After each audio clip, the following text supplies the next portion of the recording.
YouTube అభిమానులారా, ఈ వీడియోలో మనం సత్యహరిశ్చంద్ర నాటకంలో వారణాసి ఘట్టం నుండి భక్తయోగ పదన్యాసి అనే పద్యం యొక్క సాహిత్యం మరియు అర్థం తెలుసుకుందాం. భక్తయోగ పదన్యాసి వారణాసి, భవదురిత శాత్రవ ఖరాసి వారణాసి, స్వర్ణదీతడ సంభాసి వారణాసి, పావన క్షేత్రముల వాసి వారణాసి.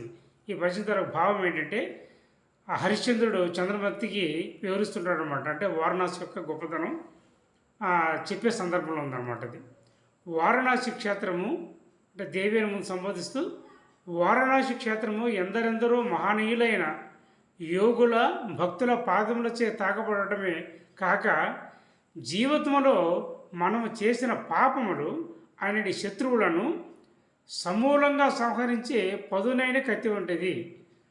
అంతేగాక పుణ్యక్షేత్రములన్నింటిలోకెల్లా ప్రసిద్ధిగాంచి గంగా నది ఒడ్డును విలసిల్లినది అని ఈ పద్యం యొక్క భావం.